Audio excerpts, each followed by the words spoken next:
اهلا وسهلا بحضراتكم ويوم جديد في رياضة اونلاين. النهارده النادي الاهلي بيعود لاستئناف تدريباته بعد وصوله بالامس من تونس وخوض لقاء البنزرتي التونسي في البطولة الافريقية. تدريب النهارده شارك فيه كل اللعيبه، حتى اللعيبه الاساسيه اللي شاركت في المباراه الاخيره في تونس، ولكن باحمال تدريبيه اقل من اللعيبه التي لم تشارك في المباراه. عموما طبعا الاهلي عاد الى تدريباته بدون اي فترات للراحه استعدادا لمواجهه فريق وادي دجله يوم الخميس اللي جاي ان شاء الله في اطار مباريات الجوله ال11 للدوري الممتاز. الكابتن حسام البدري المدير الفني للنادي الاهلي بعد ما رجع من تونس اتكلم مع الاعلاميين ومن ضمنهم طبعا فريق اعداد البرنامج، وقال بوضوح بصراحه ان هو خير اداره النادي ما بين تدعيم الصفوف في الفتره المقبله باللعيبه اللي بيطلب تدعيمها في بعض المراكز المعينه بالفريق، او ان هو هيرحل في نهايه الموسم الحالي.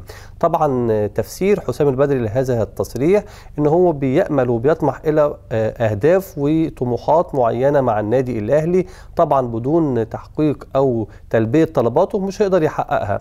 وقال انا موجود في نادي بطولات، نادي جماهيري، لو شاركت في اي بطوله وما حصلتش عليها طبعا الجماهير والاداره مش هتصبر عليا ولا على الفريق، لذلك اطلب التدعيم او الرحيل في نهايه الموسم. امبارح بالليل كان في اجتماع لمجلس اداره النادي الاهلي علشان يتم مناقشه موضوع مدير عام النادي المستقيل الاخير محمود علام واختيار بديل ليه في الفتره المقبله والمتبقيه من عمر المجلس الحالي.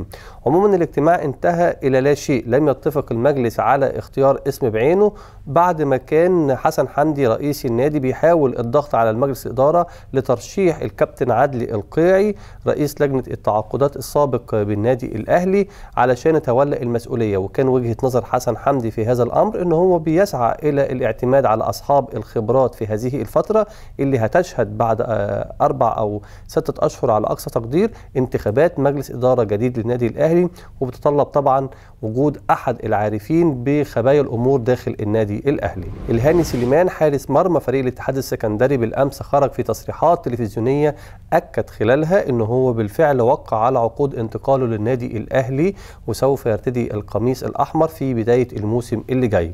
الهاني سليمان بيقول انا صحيح ان انا في نادي كبير لا يقل شعبيه ولا جماهيريه عن الاهلي او الزمالك قطبين الكره المصريه، ولكن الطموحات مختلفه كبيره جدا عن الاهلي عنه في الاتحاد السكندري.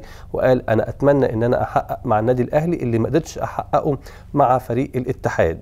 كل التوفيق لهاني سليمان في تجربته الجديده. النادي الاسماعيلي بيضطر لتغيير موعد مباراه العوده في بطوله كاس الاتحاد الافريقي امام فريق اهلي شندي السوداني ليوم 3 مايو المقبل باذن الله بدل من 4 مايو.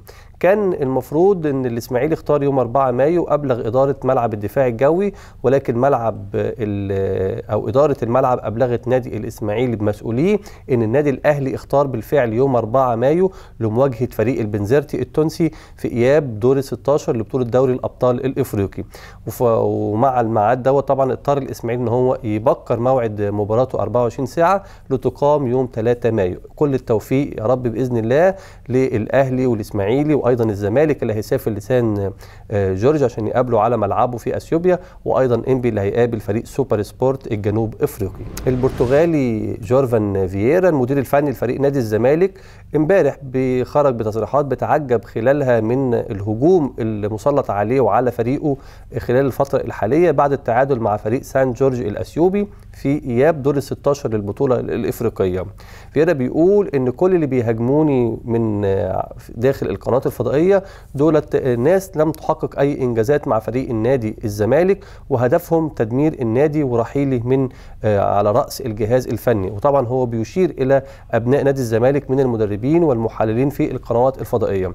ولكن انا بوجه تساؤل الى الكابتن فييرا، بقول له يعني لو انت طبعا كنت كسبت مباراه سان جورج كان الناس طبعا هتحتفل بيك، وطبيعي جدا ان ابناء نادي الزمالك قبل اي حد من جمهور الكره المصريه يكون غيور وحزين على فريقه وحزين للتعادل الايجابي امام سان جورج، واللي هو بيضع الزمالك بقدر كبير جدا خارج البطوله الافريقيه، لان كلنا عارفين ان هتكون في صعوبه كبيره على لاعيبه نادي الزمالك في اثيوبيا خلال لقاء العوده، ليس للفوارق الفنيه ولا اي شيء، ولكن بسبب نقص الاكسجين في اثيوبيا، لان كلنا عارفين ان هي بترتفع عن سطح البحر بمسافه كبيره جدا، ومعاها طبعا الجهد البدني للعيبه هتقل. طبعا انا اتمنى ان جيرفان فييرا يرجع زي ما كان في الاول، يبتعد عن الاعلام وما يركزش مع اللي بينتقدوه او بيحمدوا في مزاياه، ويركز مع فرقته فقط لغير علشان يقدر ينافس على الدوري ويتأهل إلى دوري المجموعات الإفريقي. بكرة إن شاء الله في مباراة مهمة جدا لفريق نادي الزمالك في بداية مبارياته في الدور الثاني أمام اتحاد الشرطة، طبعا بعد تأجيل أول مبارياته أمام الاتحاد السكندري من الجولة العاشرة، واللي تم تأجيلها بسبب رفض القوات المسلحة استضافة مباريات الأهلي والزمالك. عموما الجهاز الفني للزمالك بيفكر بشكل كبير جدا ان هو هيجري تغييرات جذريه على التشكيل الاساسي لفريقه في مباراه الغد، طبعا علشان يجربهم ويحاول يديلهم الثقه قبل مواجهه فريق سان جورج بعد عده ايام ان شاء الله في اثيوبيا. طبعا فييرا بيعرف ان الماتش اللي جاي بيحتاج مقاتلين معاه، فطبعا عاوز يضع كل فريقه على اهبه الاستعداد ويضعهم بلياقه فنيه وذهنيه عاليه، علشان كده ممكن نلاقي بكره تغييرات في التشكيله الاساسيه. عموما ابرز العائدين لتشكيله الزمالك غدا هو الكابتن احمد حسن لاعب الوسط اللي غاب عن فريقه في مباراه سان جورج بسبب الاصابه. محمود عبد الرازق شيكابالا بيتسبب في ازمه بسيطه ما بين ممدوح عباس رئيس النادي وما بين فييرا المدير الفني للفريق. طبعا ممدوح عباس كان بيرغب في عوده شيكابالا في الوقت الحالي لتدريبات الفريق، ويبدا وضع برنامج اعداد ليه سواء بدني او فني من خلال ماركو وفييرا علشان اللاعب يبدا يشارك مع فريقه في الموسم الجديد المقبل. ولكن البرتغالي فييرا طبعا اعترض على هذا الاقتراح من ممدوح عباس، وقال له صحيح انت رئيس النادي ولكن انا المدير الفني للفريق، انا اللي احدد مين اللاعب اللي يدخل التدريب او مين اللي يشارك او مين اللي انا مش عاوزه خالص معايا.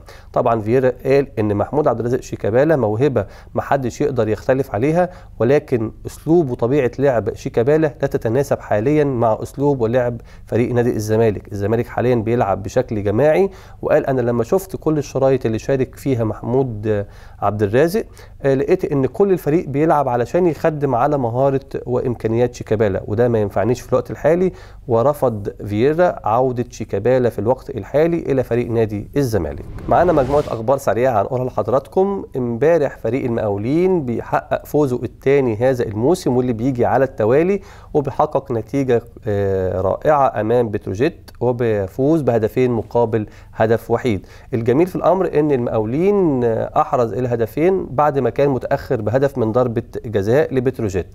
الكابتن حسن حمدي رئيس النادي الاهلي بيستقبل بالامس البرتغالي مانويل جوزيه المدير الفني السابق للاهلي، بيحتفل بوصوله للقاهره في اجازه لمده اسبوع. والنهارده في مباراه هامه جدا بينتظرها عشاق كره القدم في العالم كله في الدور قبل النهائي لبطوله دوري الابطال الاوروبي ما بين بايرن ميونخ الالماني وبرشلونه الاسباني.